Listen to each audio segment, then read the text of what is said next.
Magandang araw mga kaibigan. Ako mga kaibigan, matindi itong pag-uusapan natin. Sa wakas, mga Duterte, kakasuhan na. PBBM, pinag-iingat sa matinding plano ng mga kalaban. At AFP, pinalaga ng mga pahayag ni Manong Chavit. Matapos ang matinding pagbabanta at paninira kay Pangulong Marcos, abay pinag-iingat na po ni former Senator Trillanes ang Pangulo at dapat na daw bigyang ultimatum na ang mga panggulo sa ating bayan tulad ng mga Duterte. Kaya naman, kakasuhan na ang mga Duterte at dapat na din umano walisin ang mga destabilizer na gustong pabagsakin ang Marcos administration. Samantala, pati pondo ng bayan abay pinupolitika din ni Senadora Amy Marcos matapos sabihin na chinap-chap ang pondo para siraan at pondohan ang impeachment ni Sara Duterte. Nako, abangan nyo yan ang pag-uusapan natin. Pero bagong lahat, pakilike muna ating video, pakishare na din po at subscribe na po kayo sa ating channel. Unahin na po muna natin ito mga kaibigan.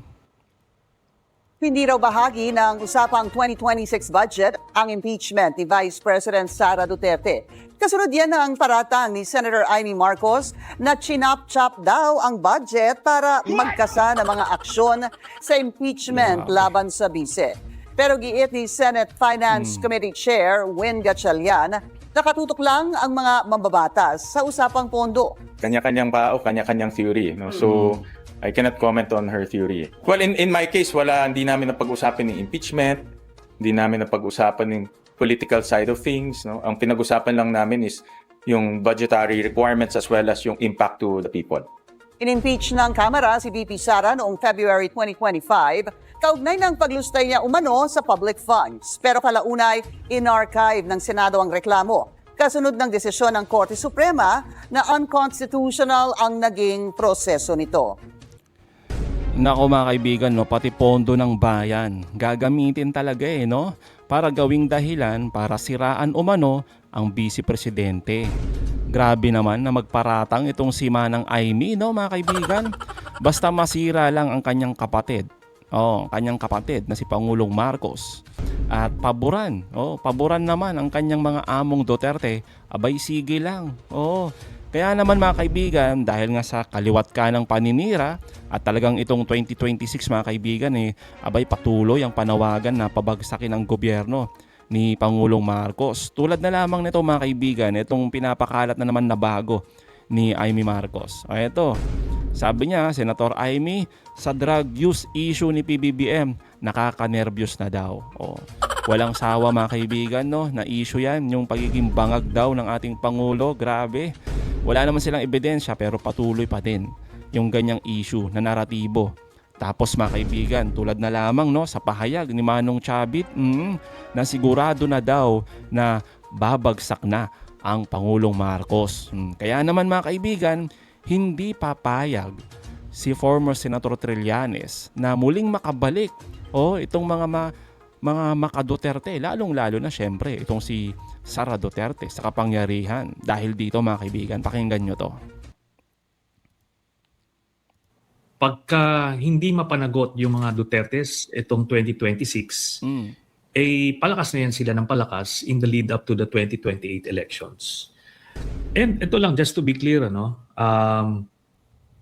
yung may mga may mga pumupuna na bakit nakatutok lang daw ako sa mga Duterte.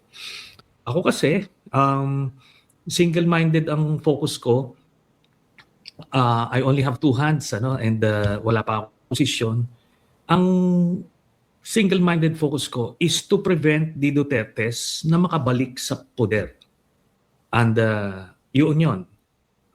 Kasi nakita natin yung existential threat nito sa ating demokrasya, sa ating lipunan. Yes. And yung 6 years na yon ng sample, hindi lang sample, kundi the full term of the Duterte administration from 2016 to 2022, nakita natin paano giniba iba't ibang institutions, di ba?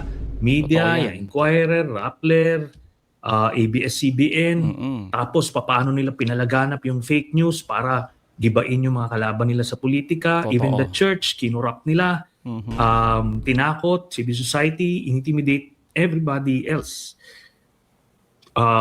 Para matakot din yung political opposition, gumawa sila ng kaso kay Senator Laila De Lima Yes. na talaga nagkaroon ng chilling effect. And I saw that.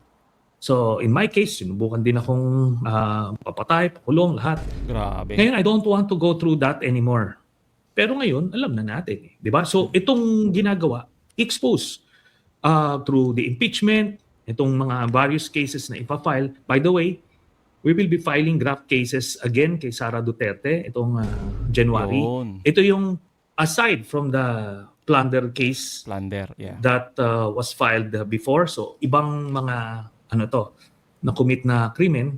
So kasama na rito yung ill-gotten wealth and non-declaration sa SALN, etc.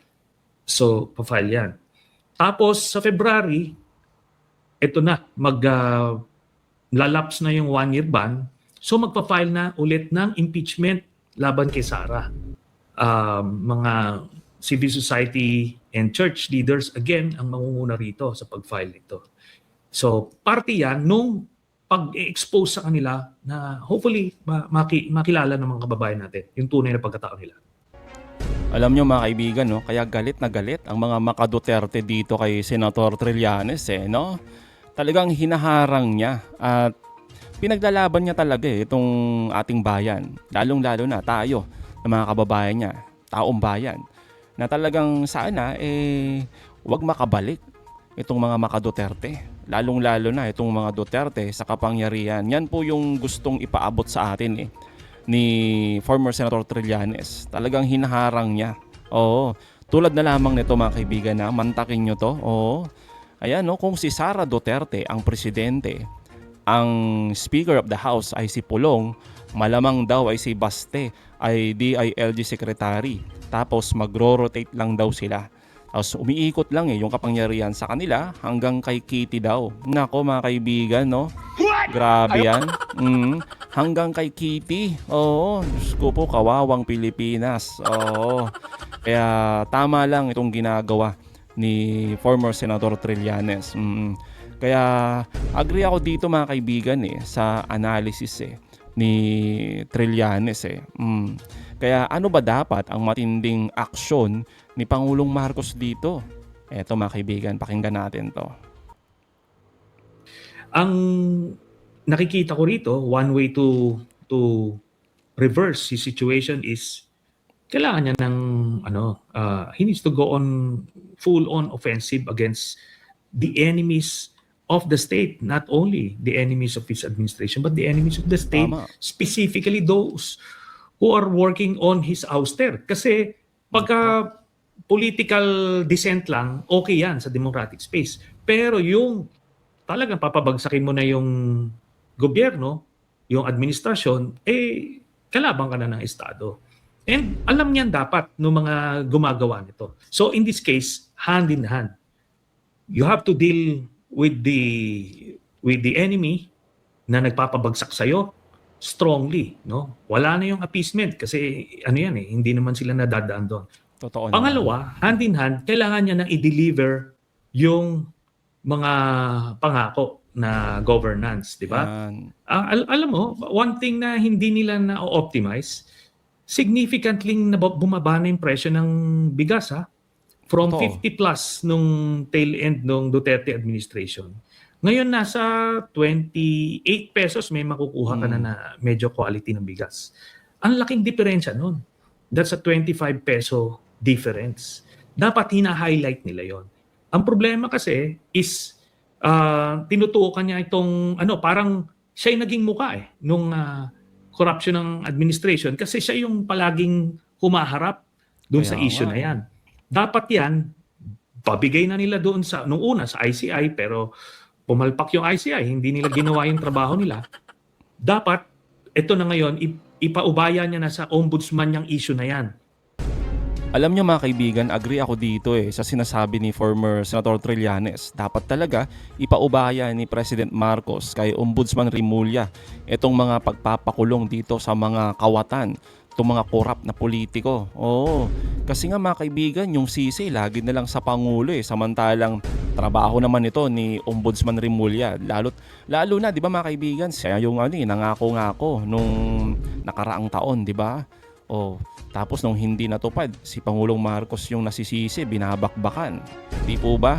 Kaya tama lang na ipaubaya niya ito dahil maraming trabaho ang ating Pangulo. Hindi niya kakayanin ito mga kaibigan. At buti na lang din at tapat.